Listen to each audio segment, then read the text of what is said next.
Welcome, listeners, to another episode of Listen, Learn, and Love, hosted by Richard Osler.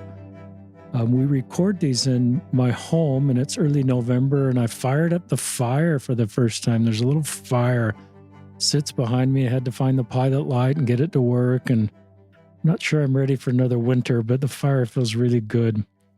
But that's kind of a side point to what we're doing today, is we're just have another brave gay Latter-day Saint willing to step forth and follow spiritual promptings, and I believe to share his story in the hopes it'll help others. So welcome to the podcast, Seth Larson. Thanks, Richard. And when you think of Seth Larson, think of Larson, because there's a few ways to spell Larson. So I like to get a name spelled in my mind correctly. Seth is 25. He's lived in several states of the United States: Utah, Texas, Nevada. Utah served a mission, I believe, to Bolivia. Yes, yeah. And got a public health degree from BYU, a master's degree in education design with some psychology in there. He's been out for about 8 months or so, and just going to share his story, navigating this road of being gay and being a Latter-day Saint. And listeners, when we do this story, these podcasts, as you know, every story is a little different. And I invite you, if you're LGBTQ, to write your story as from a position of strength.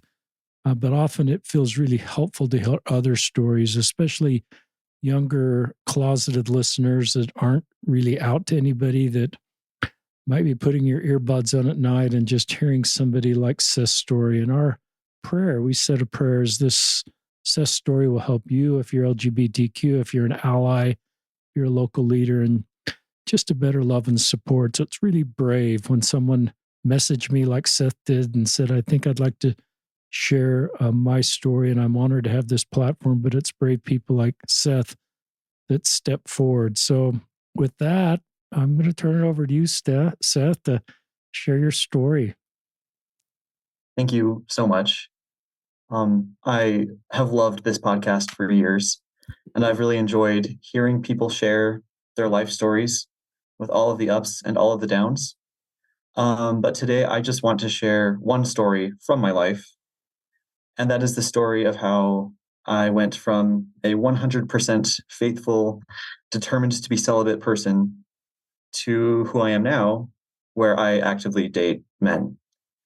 I'm still very active in the church, and I'm not trying to share this story as a how-to or as an example of what I think people should do. That's not why I'm sharing this.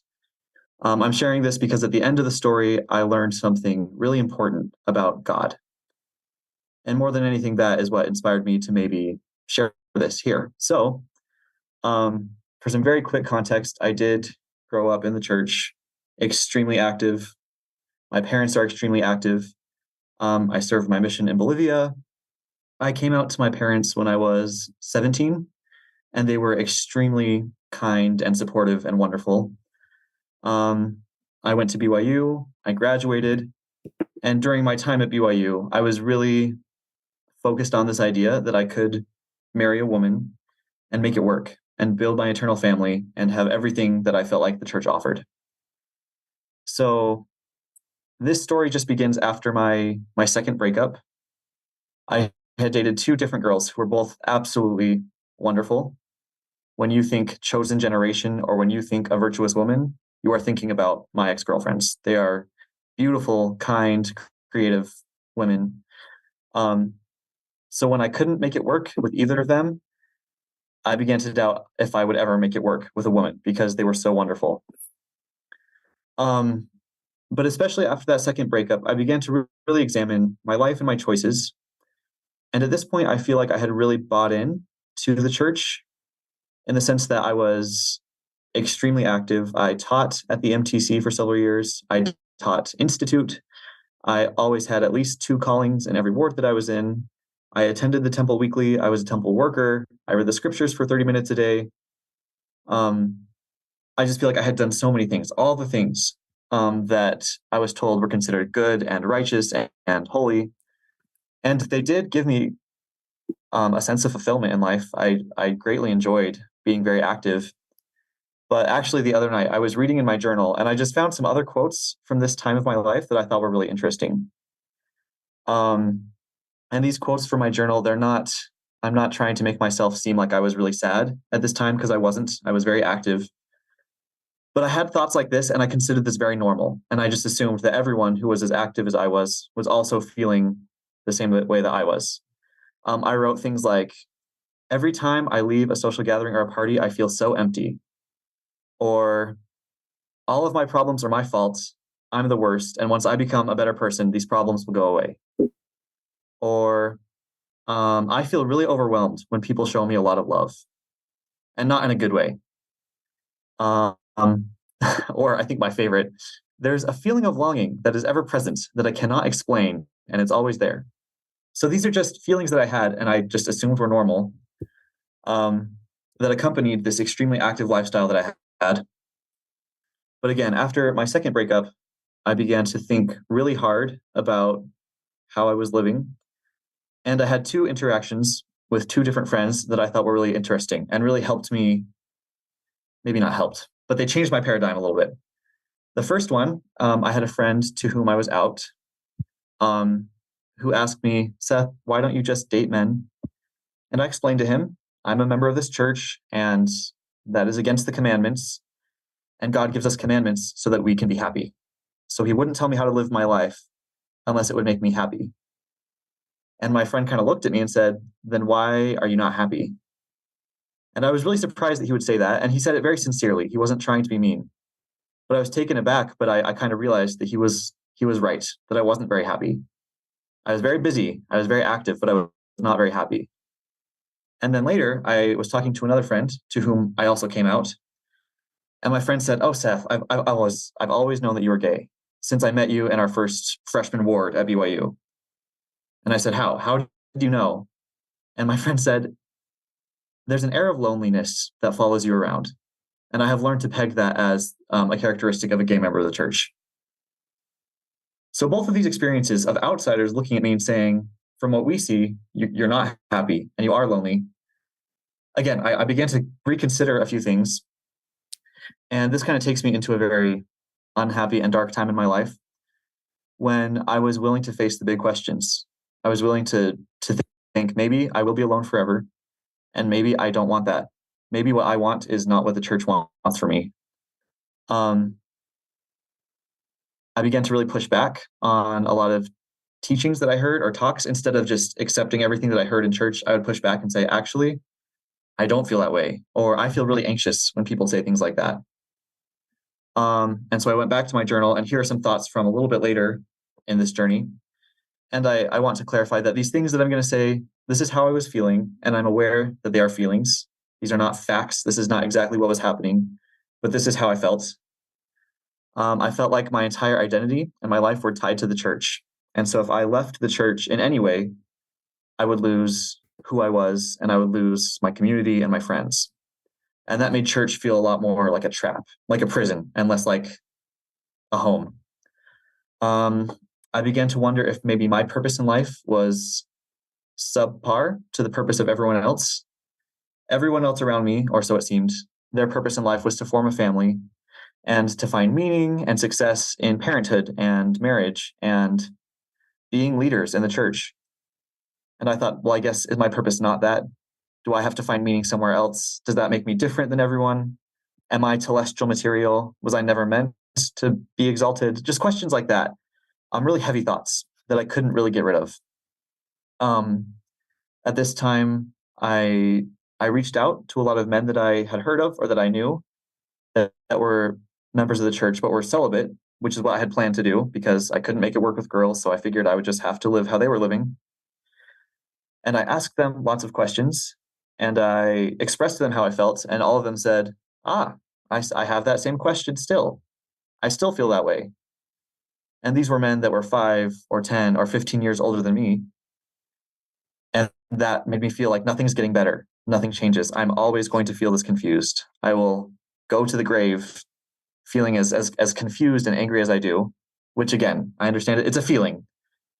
Um, But the last feeling, and the most dangerous one, was this very nagging idea that everything would be better if I died. If I could just put off this mortal sphere and put off the natural man permanently, then I wouldn't have to deal with how angsty and angry and confused that I felt. Um, I'm really blessed because I had all these feelings and I could talk about this with my therapist and with my parents. They were well aware of all these things that I was saying, and they would listen to me and they would say, Seth, that is black and white thinking, or that is a logical fallacy.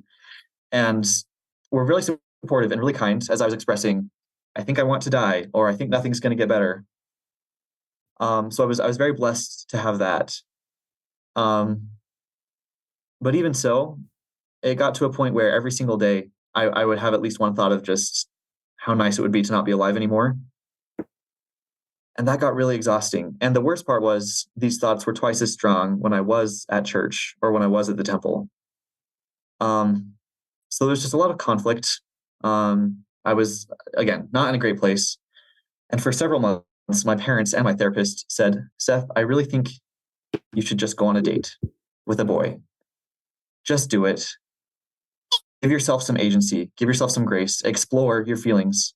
Because the way that you feel so trapped in the church, that's not what church is about. No one in the church wants you to feel that way. And I was very, very, very resistant.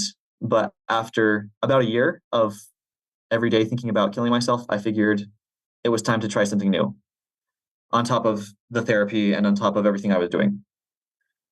So I decided to go on one date with one boy, and I didn't know who to ask or where to start.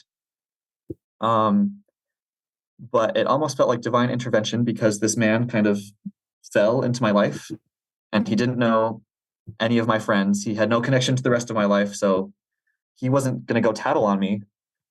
But we met and we got soda and we talked for 45 minutes and we had an awkward hug. And that was my first date with a boy. And that was it. That's all it was. But that 45 minutes, it did more for my anxiety and my testimony than anything else had done for a year.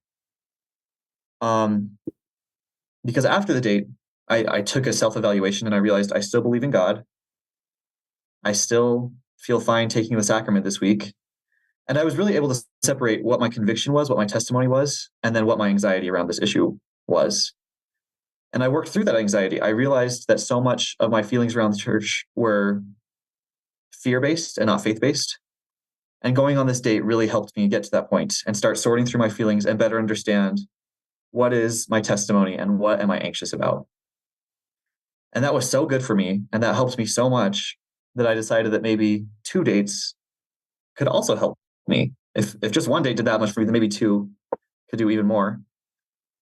And so over the next few months, I began to become romantically intimate with men. And it was like a crash course in being a human being. I don't owe this explanation to anyone, but I am still a virgin. So when I say romantically intimate, what I mean is I began to acknowledge my crushes on people, and I began to hold hands, and I began to see a guy who I thought was cute and tell him that I thought he was cute. Kissing, flirting, just these very small things of intimacy that I think most people do when they're in high school. So when I talk about intimacy for the rest of the podcast, that is what I mean. These very small romantic gestures. But again, it really was like the best metaphor I can think of. It was almost like the Wizard of Oz. I feel like I was living life in black and white, and these experiences helped me see color for the first time. And I wrote down a few lessons that I learned in this time period when I was going on dates with men, and facing those anxieties and sorting through what was anxiety and what was testimony. So here's the list of amazing things that I learned because I went on dates. For the first time in my life, the law of chastity felt relevant and necessary. As a youth, hearing about the law of chastity, I always thought, if you just repress your sexuality, you'll be fine. Let's move on. Let's talk about something more interesting than girls. But now that I was finally engaging in romantic behavior and allowing myself to feel romantic things, I understood, oh, this is why there are so many protective measures around this topic. This is why we're talking to children about this. It just made more sense. It was like a light bulb of, oh, This is why this commandment exists. And that was really cool. Um, Dating is all about finding what you want. And so it helped me explore for the first time what I wanted from life, not just romantically, but in a career, and in how I looked and what I spent my money and time doing, because I stopped being such a people pleaser and trying to give people what I thought they wanted for my own protection. I began to just explore what I wanted. And that was extremely empowering and enlightening. Um, I began to empathize a lot better with my peers. I live in Provo and I'm surrounded by BYU students or recent graduates who are all dating, and that's a huge focus for them. And so now that I was dating with stakes or dating with actual attraction attached, I understood better what my roommates and my friends were going through, and I could connect better with them. And I feel like I could respond better when they had a hard date or a good date. Um, and that was really exciting. It was cool to feel like we were on the same page finally about what dating is like, or what romance is like, or what intimacy is like. So I connected better with all these people in my life. Um, as I was dating, there were a few times when I was at the house of a person I had met online by myself, and I had not told anyone where I was because I was afraid to. I was still pretty closeted, and I realized that was extremely dangerous. And so, because I was connecting better to people, and because I didn't want to be in dangerous situations, I just decided to bite the bullet and come out to everyone with whom I had constant contact. I never wrote a post, but I just made sure that everyone that I talked to, all of my friends, all of my coworkers, everyone just knew that I was gay. And with a lot of them, I felt comfortable sharing that I was going on a date that night with someone I hadn't met yet. Here's my location. And I was a lot safer. And coming out, I don't want to tell anyone how to live their life. But for me, it was an extremely positive experience because I felt more around, I felt more authentic, excuse me, around other people. And people started being able to be kind to me and not kind to the projection of me that I gave to the world. And I began to experience or just be the recipient of such a deep understanding and kindness and sweetness and charity that I had never experienced. And I could talk for a whole different podcast about the good things that people have done for me once they understood better who I was and how much richer my relationships are with almost everyone in my life because I am out I'm actually out. I'm not just saying I'm gay. I'm telling them that I'm going on gay dates. Um, I began to feel just a lot more confident in myself and investing in myself. I started going to the gym. I started wearing clothes that maybe looked a little nicer. I started eating healthier. Um, so there are so many positive things that were happening during this time in my life. And I felt so much more myself and so much more fulfilled. And I think the most important lesson I learned, um, this is maybe a little graphic, but only a little bit. The first time that I kissed a man, um, he was very respectful and kind. I was very blessed to have that experience be with someone that was a very good person. And I remember feeling so safe and warm, and all the butterflies were there. I wasn't falling completely in love with him, but it was just such a pleasant experience. And I remember thinking, is this what being gay is all about? It's about feeling warm and safe with someone and this lovely, intimate, shared experience. It's really nice. I can't lie to this guy because he's an inch away from my face. And it's hard to be a fake person or to put up a front or a wall when you're right there in that moment with someone. And it was so lovely. And I remember thinking in that moment, maybe I don't have to hate being gay. Maybe I don't have to hate myself for being gay. Because being gay is actually this is nice. This isn't I don't feel like I'm worshiping Satan when I do this. I don't feel like I'm ruining God's plan when I do this. I just feel nice. And maybe being gay is all about just finding feelings like this. And I don't have to hate that. And so just that step alone of being able to really overcome how much I hated myself for my orientation, for that alone, this whole journey was worth it. And I really did step into this world where I really just cared a lot more about myself. And I wasted zero time and zero energy hating who I was. Um, so that was a lot of positive experiences. There was a lot of positive things that were happening. But to borrow a metaphor from the Bible, I feel like engaging in this space, especially still being as active as I am, it was kind of like partaking of the fruit. I feel like my capacity to love and to be happy and to be myself grew, but so did my capacity to hate and my capacity to be hurt and my capacity to be angry. That also grew. And I don't want to say that dating will open all these wonderful doors in your life and nothing bad will happen, because plenty of bad things happened as well. As I was experiencing so much happiness, I was also experiencing a lot more anger towards the church. My cognitive dissonance that I experienced as a closeted member does not hold a candle to the cognitive dissonance that I was feeling as an out member. Um, so going to church became even more difficult. I found that as I was trying to be more authentic to myself, that included sometimes saying and doing things that I felt that were not nice or not good. Again, in an attempt to be honest, but there are things that you can honestly feel that do not need to be said. But I was less capable of keeping that in. And I said things that were hurtful and I said things that were ignorant. Um, and I did end up getting hurt a few times. People friend zoned me, people didn't text me back. So I did have negative experiences as well. And the world of dating, no matter what your orientation is, can be very messy. And I experienced all of that. It wasn't 100% a happy thing or a fun thing. There was definitely a lot of pain. And like I said, anger. And this kind of leads me to the end of the story.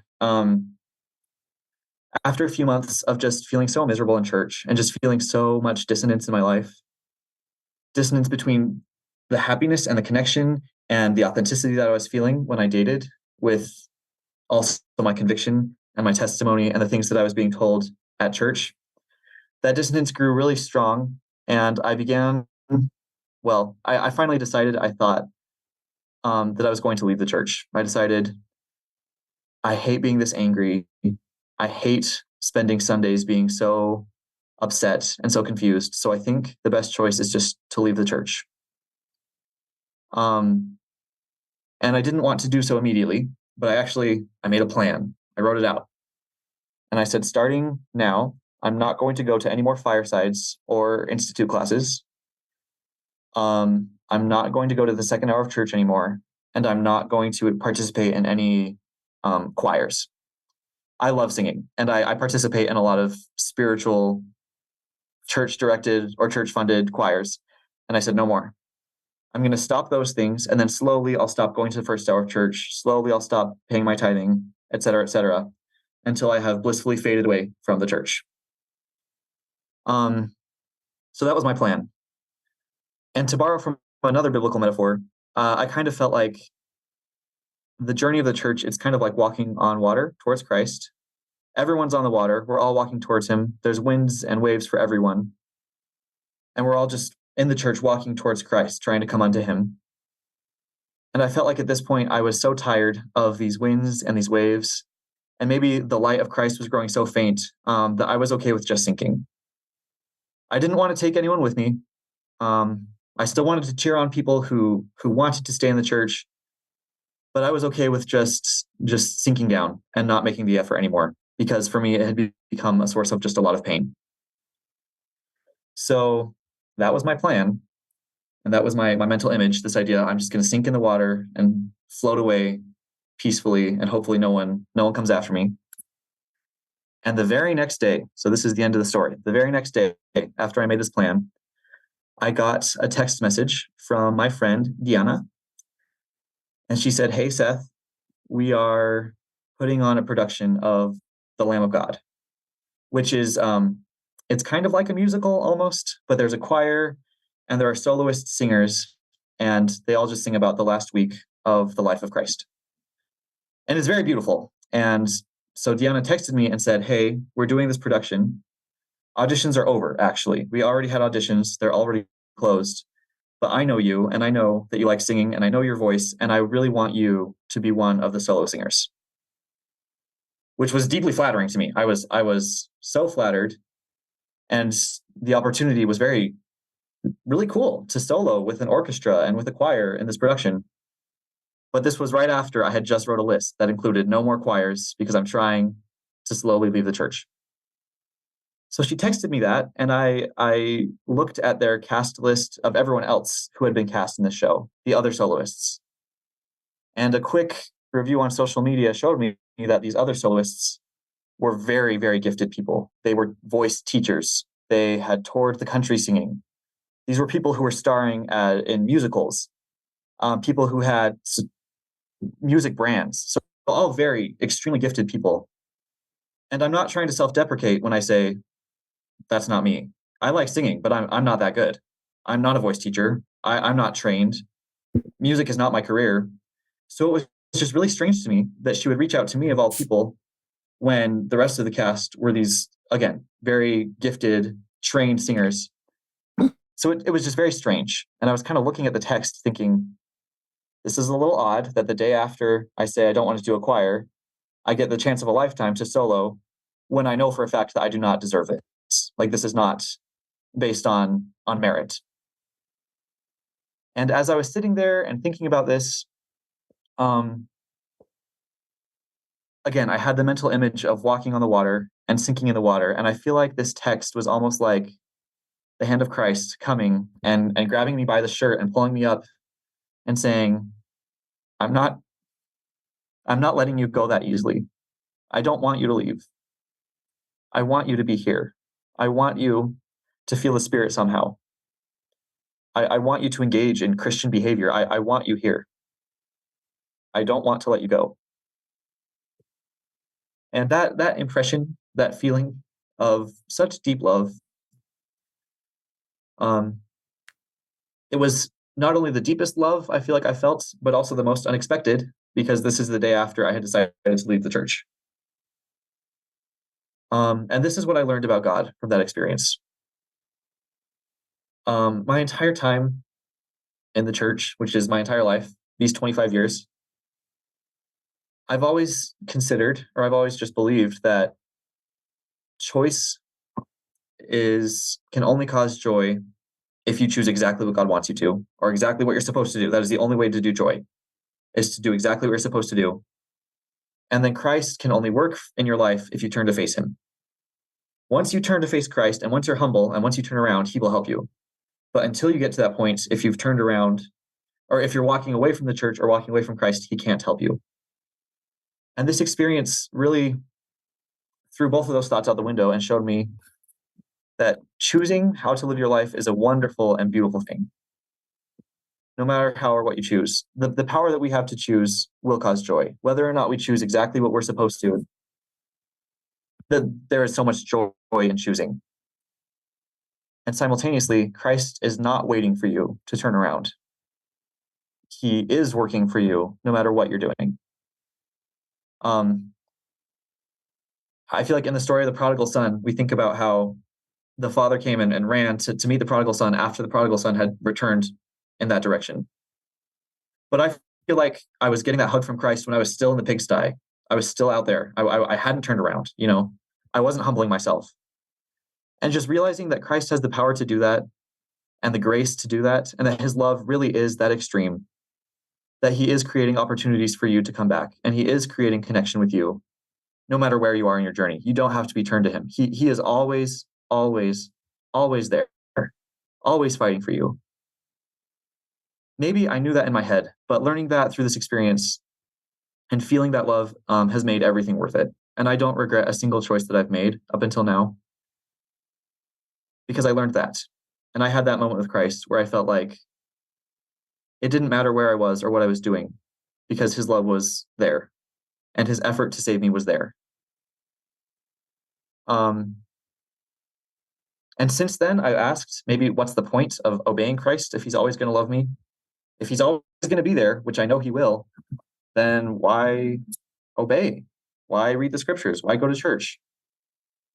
And I still don't have a great answer for that. But at this point in my life, I think it's because I love God, and that's why I would do those things. And I'm not trying to earn anything. I'm not trying to merit anything. I think, I think that I love God.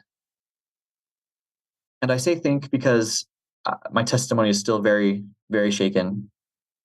Um, Outside of this story, my life is a lot bigger than being gay.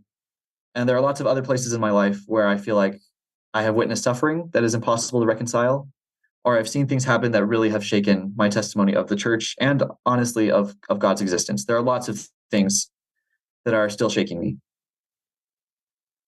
But I still read the scriptures every day, and I joined the choir, and I'm still trying. But it's because now the God that I worship, or the God that I believe in, or the God that I hope exists, is the one who will love me everywhere and will show me that grace and extend me that grace even when I don't want it or when I don't see it. And yeah, that's the story. I did a lot of writing, Seth. This is one of the very best podcasts we've done. And you're really brave to share your story and be honest about your story. And respect from all of our listeners. I want to give you a big hug for being vulnerable, being honest, being authentic, and sharing your story. I think it helps other people know they're not alone, and other good people have the same feelings and the same perspectives and same experiences as you, and you lay down principles to navigate that. I'd love you. I've got some comments, but I think you've got some advice you'd like to share. I'd love to keep you talking. Yeah. Because I think you're a really gifted communicator. So if you've got some more stuff you'd like to share, like advice, or then I'll ask you some questions. Thank you. I guess things that I wish that I could share with my past self or with church leaders or family members, um, based on this experience. I am but an empirical expert. This is only from my own experience and not from years of research. But I think something that I would say both to LGBTQ members of the church and leaders is, first, make sure that you know that life matters more than church, and that God gave us the gift of life before he gave us a church, before there was even a gospel, there was the gift of life. And I doubt there would ever be a time when someone would have to sacrifice their conviction in order to help someone stay alive. I don't think that would ever happen. But if it did, I hope that I would choose someone's life over my own conviction. Again, that's a very dramatic, extreme way to put it, but I think that life always matters more than church.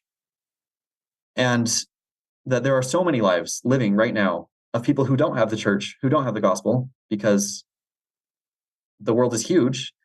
And there are all the people who lived during the time of the apostasy. You know, there are so many people who have lived meaningful and wonderful lives without the church. And so it's been good for me to recognize that life, again, and what comes with life and what happens in my life and the lives of others, life is more important than church. I'm grateful for the church and I'm glad that I have it. And I think that missionary work and sharing it is wonderful. But that priority shift for me has helped me be a lot more stable and a lot more, I think, loving and helpful in the world, just knowing that life is more important than church. I would say too, like, if you feel like the church is limiting you, or you feel like I was like trapped, that is not the purpose of the church. And no one wants you to feel that way. So please, and I'm talking to past self, do what you need to do so that doesn't feel that way. And if that includes breaking a rule, pray about it, think if that's something you want to do. But I hate the idea that people will feel or would feel trapped in church or see the church like a prison, which is how I saw it for a long time. And the church just simply, that's not what its purpose is. And I think the church leaders would support you if you did things to help you not feel that way. They don't want you to feel like the commandments are a chain and that church is incarceration. That's not how, no one wants you to feel that way. So if you feel that way at church, I would highly recommend you to not embrace that or think that's how it's supposed to be, because it's not. And then finally, I think the space of being, or at least interacting with LGBTQ and the gospel at the same time, I think there's a lot of fear involved. And I think a lot of people are afraid of what to say or afraid of how to show love, but not condone. I feel like there's a lot of fear. And I look at that as an opportunity to become fearless, that God has given you this chance to become a fearless individual, whatever that looks like. And in the same way, I feel like there's so much misunderstanding in this space. And I feel like God has given that to us so that we can become understanding. Like this is the place to become an understanding person. Because it is so messy and it is so nuanced. But of all places, I feel like that is the best place to grow understanding.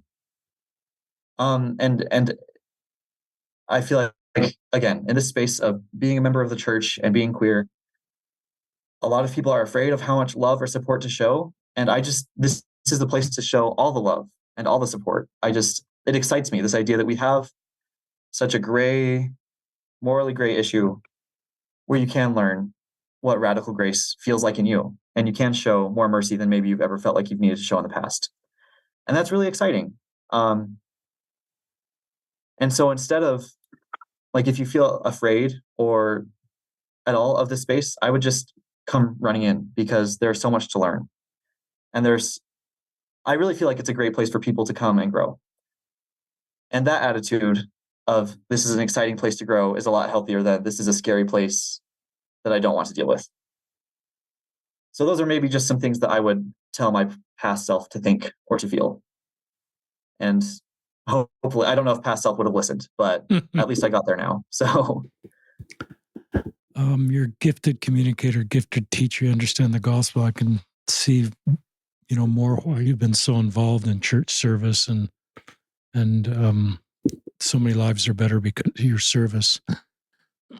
Talk about your parents. I don't know if they're going to listen, but you've given them sort of indirectly some shout outs because something happened at age 17 in your family culture where you felt safe coming out and you're having this ongoing dialogue, and when you're really in a tough emotional spot, even suicidal, and they're aware you're not keeping this from them. And as you start a date, they seem to be aware of that also. In fact, I think it was a friend or your parents that said, maybe you should explore this road as part of your journey. So I'm not sure I framed that all correctly, but there's parents listening that probably want to, sort of, they want to be good parents and do a good job. So there's some things that your parents have done well, and maybe they're not perfect, but just talk about your parents and advice for parents. Yeah. I do have the best parents in the world. I'm sorry to all the other parents out there, but mine are the best. When I came out to them at 17, that was actually quite a messy. It didn't come out exactly how I wanted it to. But and I think that speaks more to just the grace that my parents have, that even though it was kind of a not fabulous moment, they chose in that moment when they could have chosen a lot of feelings. They chose again to be kind. And immediately I don't mean to throw my mom under the bus here, but one of the first things I remember her saying was, Seth, do you want to leave the church? Like, go for it. We are so here for you if you want to do that. Which at the time, when I was 17 and still very entrenched in the gospel, I was actually offended that she would say that. But looking back now and just seeing how quickly she thought about the future and what that might look like for me, and how quickly she was thought of how can I show him that no matter what the outcome of this situation is, that I love him. I'm in awe. I am floored that she was able to say that with such sincerity so quickly. And since then, the culture in our family has changed a lot. We didn't talk about queer issues a lot. We were a pretty traditionally conservative LDS family. But over the past few years, my parents have been to more Pride events than I have. And there's a Pride flag hanging in my window at their house. And which is interesting because it wasn't until, again, the past year or so of my life where I finally came into myself and was able to love myself more. But just to know that they loved me even when I didn't, and they were so comfortable with all these hard questions even before I was, I don't want to cry. But I have the best parents that they really, committed to me. They are so committed to making me feel safe and loved, and they are completely unafraid of asking hard questions or saying things that are sometimes really hurtful, but they're not afraid to say it, and they're not afraid to have the conversation after to learn if that was a good or bad thing to say. So I guess my advice would just be, you can be so brave. Like, don't be afraid. There's so much love in this space, and there's so much love that you can show, and there's so much courage that you can show. Um, and even if your child isn't at that point yet, I think you can be. And I'm, again, just so grateful. And my relationship with my parents it's never been better. They are still very active members of the church, and I don't think they would be thrilled if I left the church. I mean, I don't think they would have a parade or say, "Yay, everyone should leave the church." But our relationship it is such that that doesn't affect it. Does that make sense? Yeah. Like, it's about me. It's not about what church I'm in or who I'm dating. It's about me, and that has taught me so much about what love is and what parenting is. So that was very jumbled, but No, it was short story is, I love my parents. it was very good. And I search for principles. I love what your mom said, even though weren't expecting her to say that. If you need to leave the church, Seth, we'll support that or we'll walk with you. And maybe that helped you give permission to stay and also know that I can open up to them about everything in my life. I don't think that, your mom saying that is going to cause you to leave the church. I think if you step away from the church, it'll be separate from your mom's comment.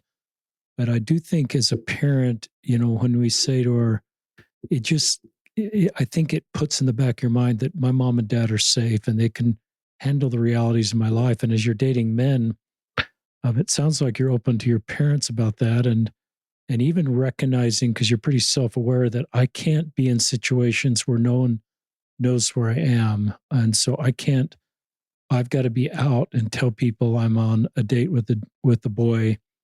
And to me, that's not dating out of fear; it's dating out of just being smart and involving people in your life. And so a lot of parents reach out to me and say, I know my kid's going to start same-sex dating.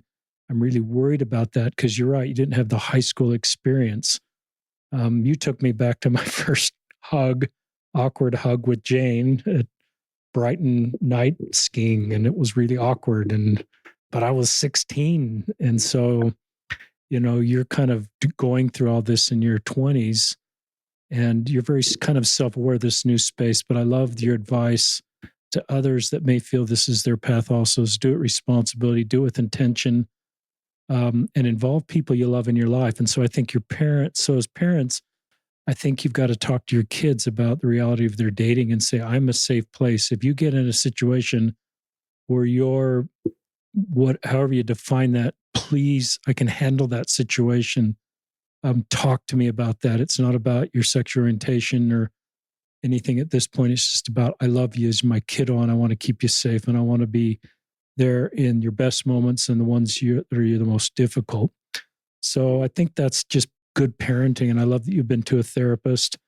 I loved you being upfront with intimacy. It's kind of a tangent, but sometimes we hear these words, listeners in Latter-day Saint culture, and we'll hear a word like intimacy, and then we'll define that the way we sort of think it's defined. So I like you kind of intentionally defining that. It's just a kind of maturity of your story is I'm willing to talk about intimacy, but just so you understand, I don't owe you this explanation, but just so you don't make up things in your mind, I'm going to, given the nature of this space in this podcast, I thought that was very responsible. Another thought I had was I spoke to a group of YSAs about Christ, and I thought one of the best ways to develop a relationship with Christ and God is to better understand their character. And, you had some lines, Christ is not waiting for you to turn around. It was just so powerful, Seth, that everything you said about our relationship with God and Christ, that didn't take personal progress off the table, didn't take commandment keeping off the table. But I think we just do better when we believe in the God and the Christ that you just taught us about. and that's not a transactional relationship. It's not earned. We don't have to turn it around and face and be moving in that direction. We don't have to go through the first 5 stages of whatever we want to do to improve on our own. That God and Christ will be there.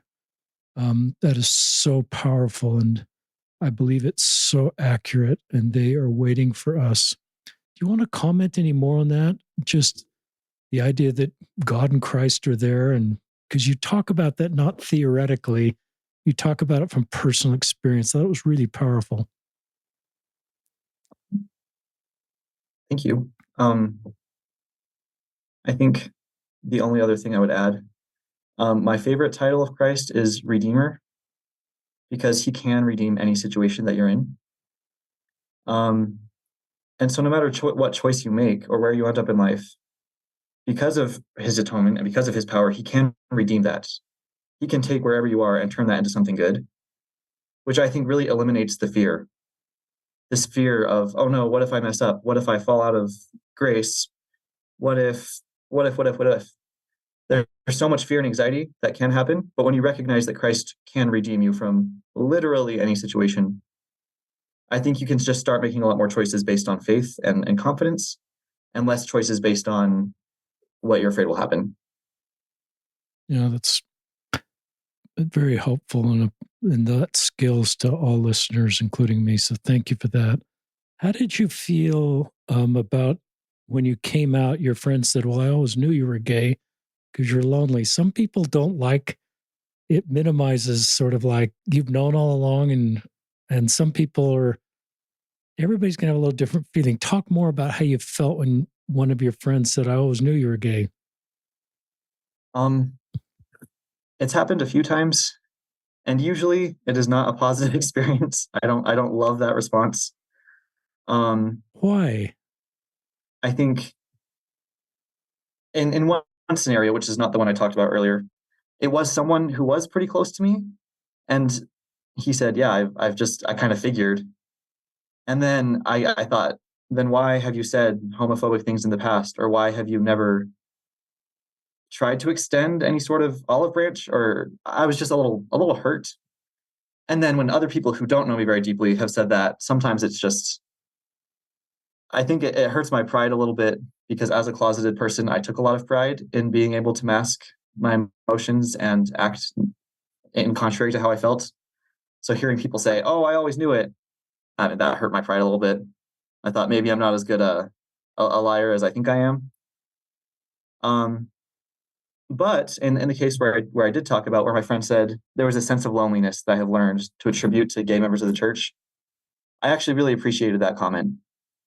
Um, because it showed, instead of saying I think you're gay because of what you wear or how you sound or because you like feminine things, it came from this place of, I know you, I watch you, I see you, and that is kind of what clued me into maybe something is going on. So that actually was kind of a tender experience, because my friend wasn't making assumptions again about what I said or what I wear, or what I like.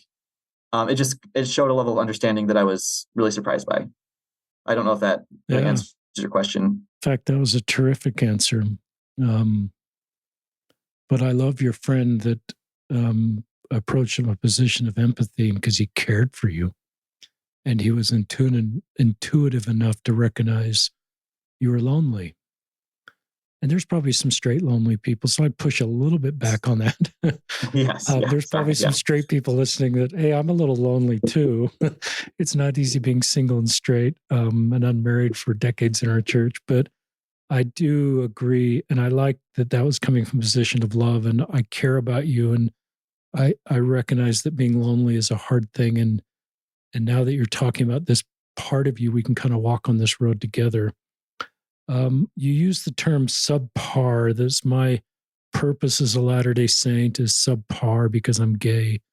No one's quite used the term subpar, but it it captures a frequent feeling that guests share. Seth, is that in a church, in a society that values marriage between a man and a wife and eternal families, and obviously that's something you've wanted and you've worked really hard, and you gave great credit to those women you got serious with, but it just was not in the circle of your control to make that happen for you. And so, that's then to feel subpar and a second class. And that's a pretty honest articulation of how you feel. And I also love, and I'm kind of bouncing here, listeners, I love your journaling. And it's a wonderful principle if you're in a tough spot. Some people have a therapy journal or a real private journal, listeners, that they're not intending for their posterity to read, but it's just a safe place to talk about the realities of their life. And some have a second journal that's maybe more less vulnerable and more that something posterity might read. And I don't know if you have two types of journals. That's a little bit behind the point, but I love that you're honest in your journal entries about your experiences. And I think that is a good thing. But and just this really tough spot you are where you're thinking, is it better I'm just not alive anymore? And what's the purpose then if I can't find a wife and be married? And so I've heard those feelings before, and I'm glad you're honest about those feelings. And I think you did and I love that you have a therapist and parents and people you're opening up with, including your journal.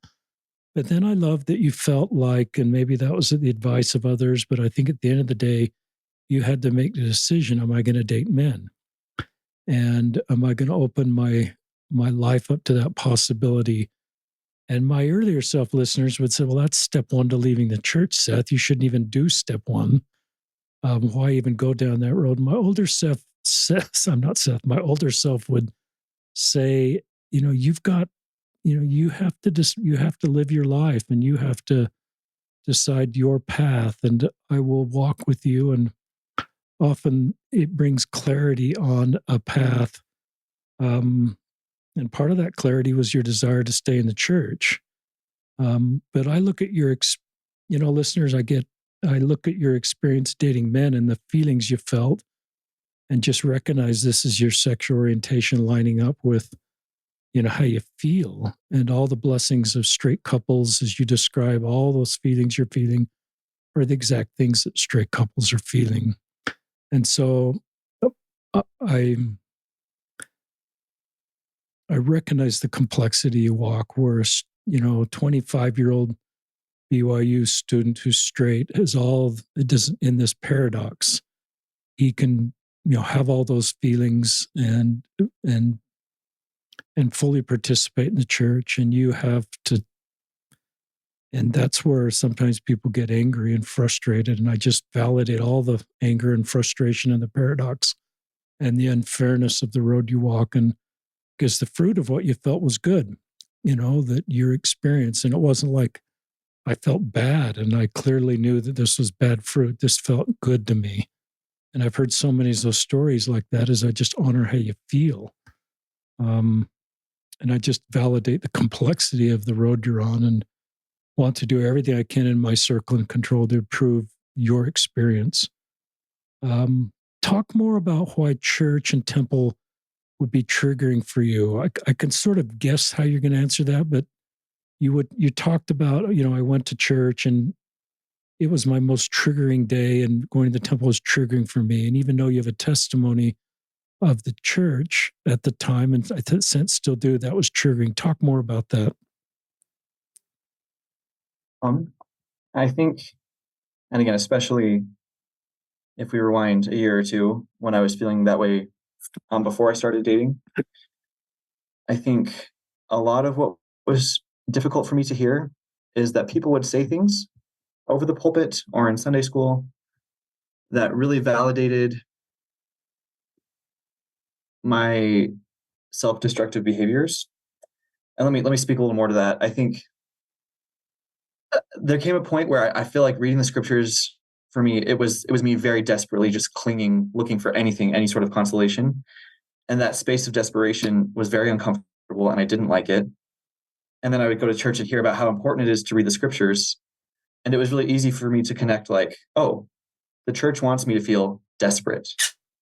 This suffering that I feel right now, how miserable I feel when I read the scriptures, that is what they want me to do, which I don't think is the case. And I can look back and give myself a lot of grace for how I would make that connection. But I think that was really hard to just hear people validate things that for me had become places where I felt really confused. I think also in the temple, especially, trying to think about eternity was really overwhelming. Trying to think about forever. Again, it was really scary. And that's where I felt the most subpar, the most insufficient, because everything in the temple is pointing towards this great final new and everlasting covenant.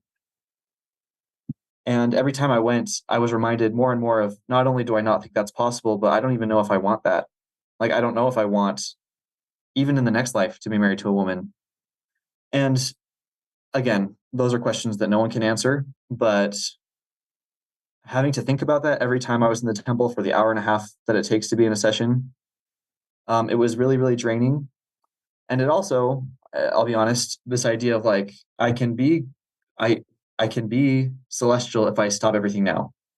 If I just stop everything now, I won't have the time to make bad choices or to explore what I want. And then I could just be as good as everyone else is, and I can have all these blessings that they're talking about in the temple. Um, so for those reasons, it was really dark and messy. And then I did stop attending the temple for about 10 months because I didn't want to feel that way. I didn't want to feel angry and I didn't want to feel suicidal. So I stopped. And I went to the temple 2 days ago for the first time in a very long time, and it was very nice. I didn't feel that way anymore. I didn't feel that anxiety and that darkness. So I'm really glad that I took a break and that I've taken time to explore my own feelings and beliefs. And for what it's worth, I did go to the temple with the question, God, am I still worthy to be here? And I felt like I was. Good. And so that was also a very pleasant surprise. I love where you're kind of doing things on your own terms, um, and really owning your own story. That's a frequent theme that I share is people have wanted to write your story for you as a gay Latter-day Saint, and there's lots of voices and lots of stories out there. And there's, the church, obviously, and I'll invite you to always follow church teachings. But at the end of the day, I think when you do things on your own terms, I think it is better for you emotionally, spiritually.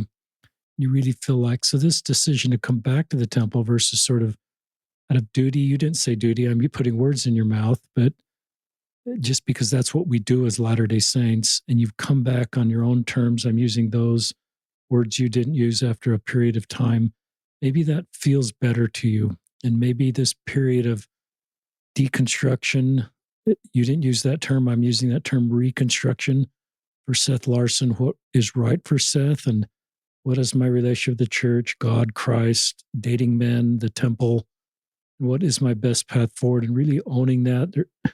I heard a gay Latter-day Saint talk about that gather. She said at the end of the day, you know, this is really at the end of the day, at the very end of the day, eternally, when I stand before Christ, everybody's going to be gone. It's just going to be me and Christ, and he's going to be my judge.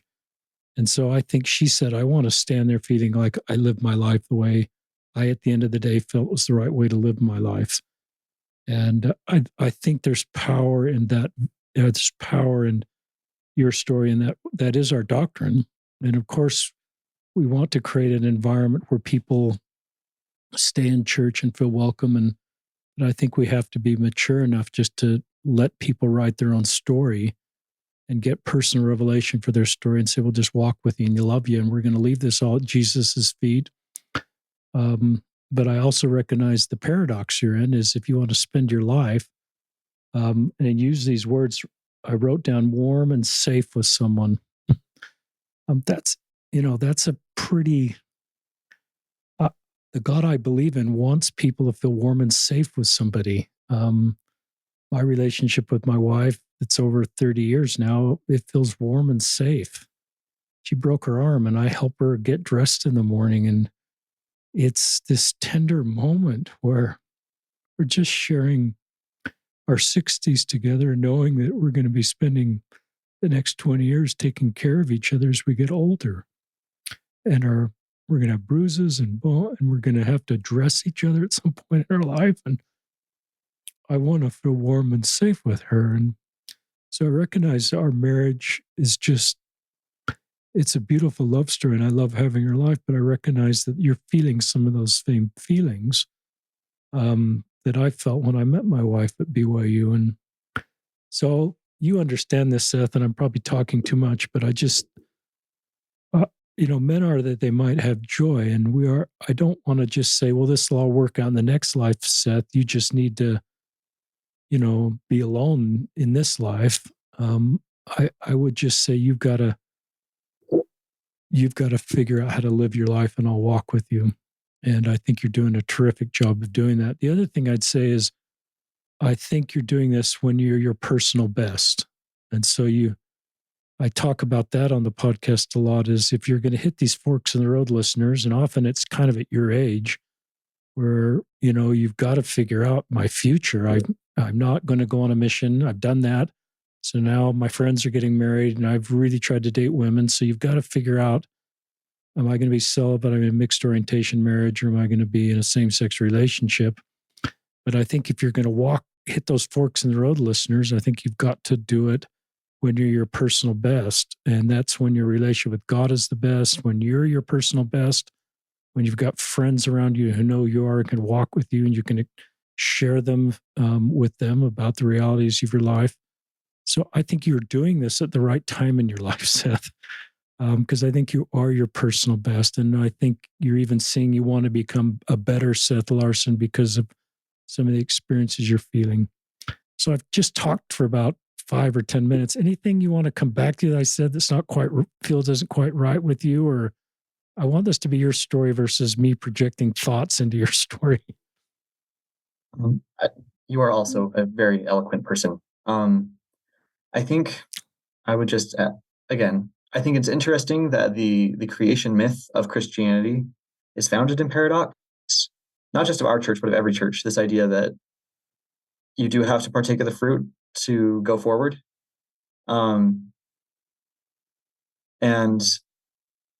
I feel really confident in myself, even when I go on dates or when I lean into this paradox now, because this is kind of what humanity is, I think.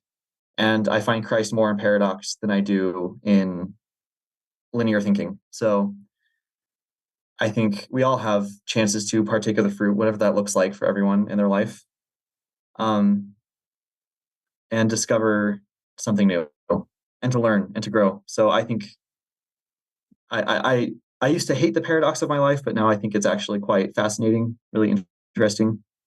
I don't know if I will be a member of the church my whole life. I do want to put that out there. I really don't know. And I have decided to not make a plan about it. But I'm very happy with where I am now. And I didn't think I'd ever be this happy. So it's wonderful. And I'm again very happy that we are allowed to learn and grow and be redeemed and make mistakes. It can be really beautiful when you lean into the paradox.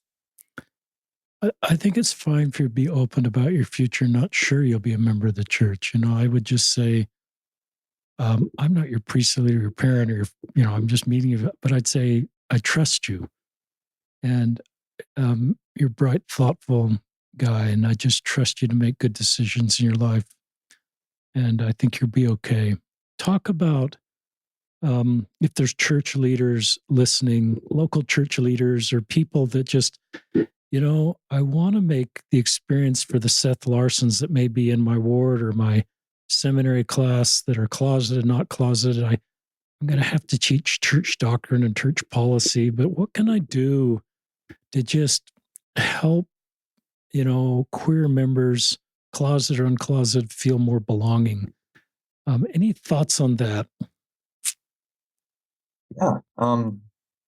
So my last bishop in a ward that I was in previously was the best bishop I think I will ever have in my life.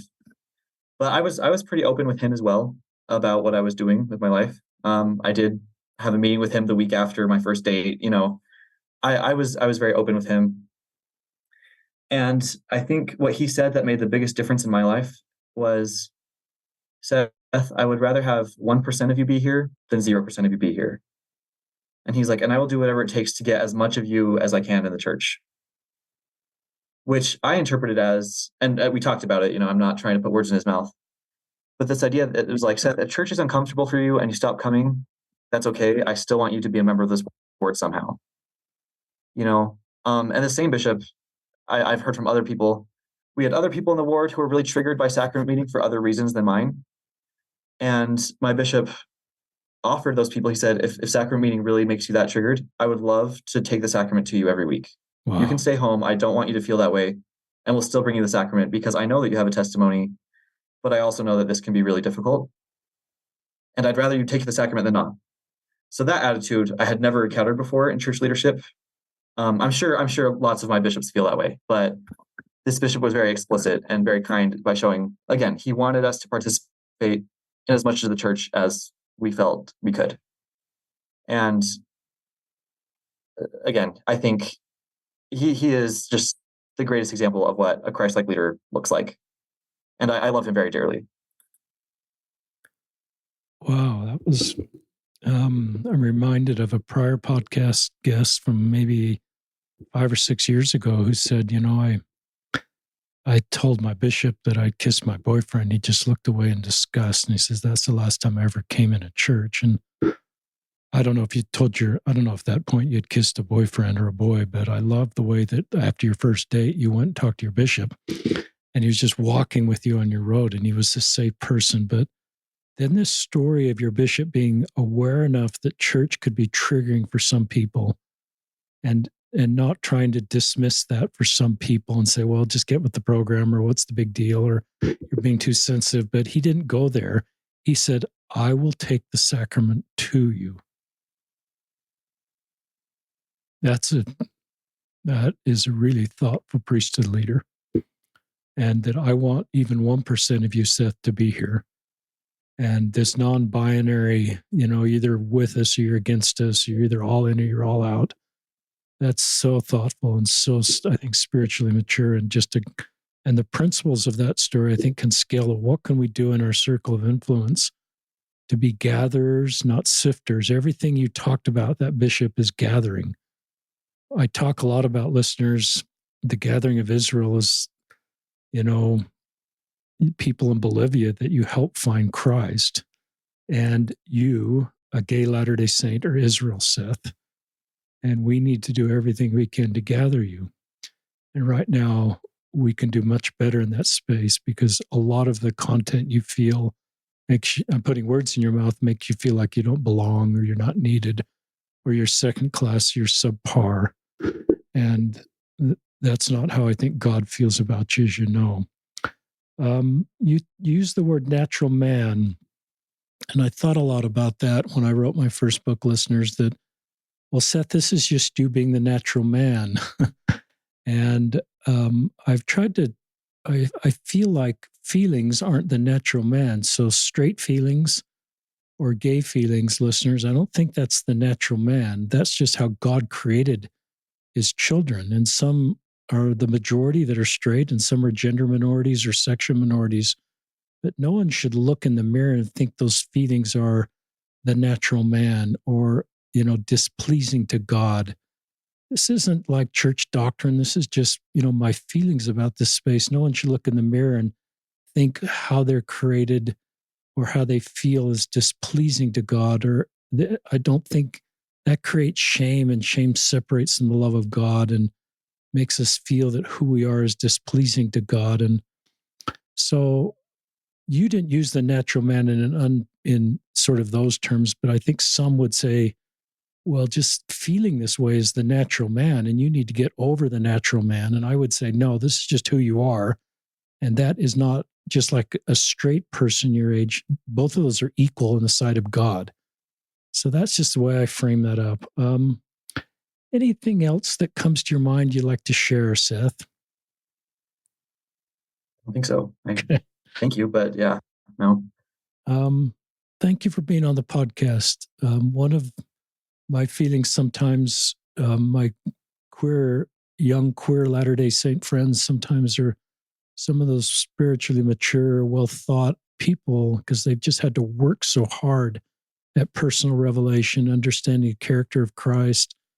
I don't want to make that a blanket statement. There's really thoughtful men and women 25 years old or straight in Utah County, but you've really wrestled with this for a long time, and I think you're in a great spot. One of the quotes I sometimes share listeners is a Brene Brown quote that it's not necessarily referring to gay Latter-day Saints, but it helps me understand how you might feel. Brene Brown has said, not belonging is the most terrifying and destructive feeling a person can experience. It's not the same as being alone. It's the feeling that one is locked out of the possibility of human connection and powerless to change the situation. In the extreme, physiological isolation can lead to a sense of hopelessness and desperation. People will do almost anything to escape the combination of condemned isolation and powerlessness. That's a powerful quote that, for me, can help me understand how gay, lesbian, Latter-day Saint may feel. And then she goes on to say, what should we do? We embrace, validate, empathize, and including people helps us feel like they belong. So if you're an ally, act on the impressions you felt, a parent or an ally, and what you can do in your circle of influence. And if you're LGBTQ and walking this road, our prayers, this Seth story will help you navigate your road. And a bunch of listeners want to reach out to you and give you a big hug, Seth, for your courage to share your story. You're a really good man. You're thoughtful, you're spiritually mature, you're intentional. You have a great life ahead of you. And I think if you come back on the podcast in 10 years, you'll talk about this period of time as central for the rest of your life. And I think you'll look back on this period of time and said, the things I did during this period of time were hard, but they really gave me the foundation to write the rest of my life story. So anything else you want to say? I keep saying stuff and I just want to make sure I haven't said anything that is not quite okay with you. No, just thank you so much. Thank you, thank you, thank you. All right. So this is Seth Larson and Richard Osler signing off from another episode of Listen, Learn, and Love.